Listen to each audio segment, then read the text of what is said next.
নিৰ্বাচনৰ পৰিপ্ৰেক্ষিতত আমি যোৱা ৩ মাহ আন্দোলন ধৰ্ণা প্ৰতিবাদ কৰাৰ বাহিৰে নিৰৱচ্ছিন্নভাৱে ধাৰাবাহিকভাৱে যোৱা ২টা বছৰ গুৱাহাটী মহানগৰী সচল আৰু অসমৰ বিভিন্ন প্ৰান্তত আমি ধৰ্ণা ধৰ্মঘট প্ৰতিবাদ কৰি আহিছোঁ। অনুসূচিত জাতিৰ দীৰ্ঘদিনীয়া সমস্যাবোৰ এইখন চৰকাৰে একেবাৰে সমাধান কৰা নাই। অন্য কি মুখ্যমন্ত্ৰী ডক্টৰ হিমন্ত বিশ্ব শৰ্মা চৰকাৰৰ দিনত আমাৰ অনুসূচিত জাতিৰ ৰাইজৰ সমস্যা সমাধানৰ পৰিৱৰ্তে সমস্যা দুগুণে বৃদ্ধি পালে বুলি আমি অনুভৱ কৰিছোঁ। আৰু সেইবাবেই আমি যোৱা ২টা বছৰ ব্যাপক আন্দোলন কৰি আহিছোঁ। কিন্তু আজি আমি পুনৰবাৰ নিৰ্বাচন শেষ হোৱাৰ পিছত মুখ্যমন্ত্ৰী ডক্টৰ হিমন্ত বিশ্ব শৰ্মা ডাঙৰীয়াই যেতিয়া ঘোষণা কৰিলে এতিয়া কেৱল উন্নয়নৰ কামৰ বাবে চৰকাৰ দায়বদ্ধ, চৰকাৰে উন্নয়নৰ কাম কৰিব। গতিকে আমি অনুসূচিত জাতিৰ যিবোৰ সমস্যা এই সমস্যাবোৰ পুনৰবাৰ চৰকাৰ দৃষ্টি আকৰ্ষণ কৰা, পুনৰবাৰ চৰকাৰক খুৱাই দিবৰ বাবে আমি সচলত পুনৰ আজি আকৌ আন্দোলন কৰিবলগীয়া হ'ল। ইতিমধ্যে ধাৰাসাৰ মুখলধাৰ বৰষুণ, নদী বান্ধবিলাকে এৰি দিয়া মানে প্ৰবল পানী আৰু আপোনাৰ বহুত মাথাউৰি ভাঙি যোৱাৰ ফলত যোৱা এইকেইটা দিনত ৰাজ্যখনৰ বিভিন্ন প্ৰান্তত সৰহসংখ্যক জিলা প্ৰলয়ংকাৰী বানৰ কবলত পৰিছে। আমাৰ এইখিনি মুহূৰ্তত চৰকাৰখনে বানপীড়িত ৰাইজক উদ্ধাৰ কৰিব লাগে আৰু বানপীড়িত ৰাইজক নিৰাপদ দূৰত্বৰ শিবিৰত ৰাখিব লাগে। পশুধনৰ যাতে ক্ষতি নহয় তাৰ প্ৰতি চৰকাৰে ব্যৱস্থা ল'ব লাগে। কিন্তু সকলোতকৈ দুৰ্ভাগ্যজনক বিষয় এইটোৱেই, যিগৰাকী জলসম্পদ মন্ত্ৰী পীযুষ হাজৰিকা ডাঙৰীয়া, মুখ্যমন্ত্ৰী ডক্টৰ হিমন্ত বিশ্ব শৰ্মা ডাঙৰীয়া যোৱা কেইটা দিনত ডিঙিৰ ক্ষীৰ ফুলাই ফুলাই কৈ আছে যে এখনো নদীৰ মাথাউৰি ভঙা নাই বা নাভাঙে, ব্ৰহ্মপুত্ৰৰ নদীৰ মাথাউৰি কটকটীয়া কৰা হ'ল, মাজুলীক সুৰক্ষিত কৰা হ'ল। ইয়াৰ পিছত সকলোবোৰ কথাক ভেঙুচালি কৰি এতিয়া প্ৰলয়ংকাৰী বানৰ কবলত যোৱাকালি নিশা মাজুলীত মানুহৰ ঘৰ বাৰী উচন হৈ গ'ল। কাজিৰঙা বানপানীৰ তলত, নগাঁও, কামপুৰ, ৰহা আদি চাৰ্কল, উপহী আদি চাৰ্কল বানপানীৰ তলত, নলবাৰী, ডিব্ৰুগড় চহৰ বানপানীৰ তলত, শিৱসাগৰৰ দিখৌ নৈ বানপানী, প্ৰলয়ংকাৰী বানপানী ভয়াৱহ নমাই আনিছে। গহপুৰ পানীৰ তলত, বিশ্বনাথ চাৰিআলি পানীৰ তলত, গোৱালপাৰা, বঙাইগাঁও অসমৰ ক'ত বানপানী হোৱা নাই? জলসম্পদ মন্ত্ৰীয়ে কৈ আছিলে নহয় বাৰে বাৰে, ডিঙিৰ ক্ষীৰ ফুৰাই চিঞৰি আছিলে যে বানপানীয়ে নহয়, নদীৰ মাথাউৰি নিৰ্মাণ হ'ল, মাথাউৰি এটাও ভঙা নাই। এতিয়া সকলো মাথাউৰি ভাঙি গ'ল, ইয়াৰ দায়িত্ব কোনে ল'ব?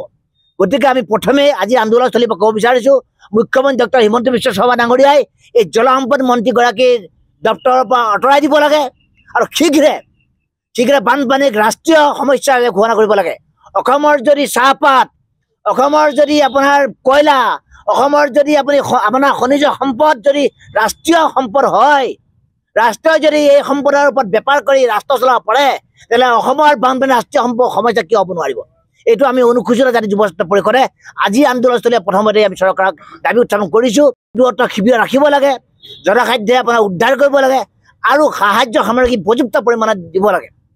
দ্বিতীয় কথাটো হ'ল এইখন চৰকাৰ শাসনলৈ অহাৰ লগে লগে অনুসূচিত জাতিৰ কণ ছাত্ৰ ছাত্ৰীসকলৰ মুখৰ ভাত কাঢ়ি খালে।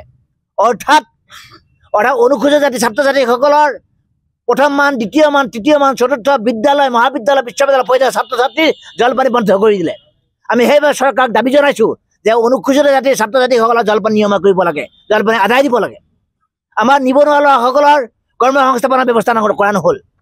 আপোনালোক সকলোৱে জানে, দেশৰ সংবিধানে অনুসূচিত জাতিৰ কেইবাটাও উপজাতি বা সম্প্ৰদায় মৎস্যজীৱী হোৱাৰ বাবে আমাক সংৰক্ষণৰ শ্ৰেণীভুক্ত কৰিলে।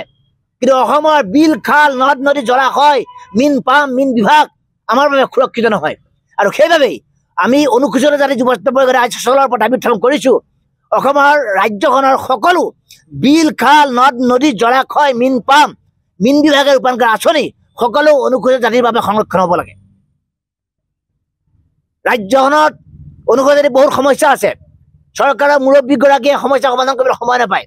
আমাৰ যিগৰাকী বিভাগীয় মন্ত্ৰী পীযুষ হাজৰিকা ডাঙৰীয়া তেওঁ সময় নাপায়, কাৰণ তেওঁলোকে অনুসূচিত জাতি জনজাতি অৰ্থাৎ জাতি জনজাতি সমস্যা সমাধান কৰিব নোৱাৰে। এখন চৰকাৰে ৰাজ্যত অনুসূচিত জাতিৰ সমস্যা সমাধান কৰিবৰ বাবে ৰাজ্যিক পৰ্যায়ত এখন আয়োগ গঠন কৰিব লাগে।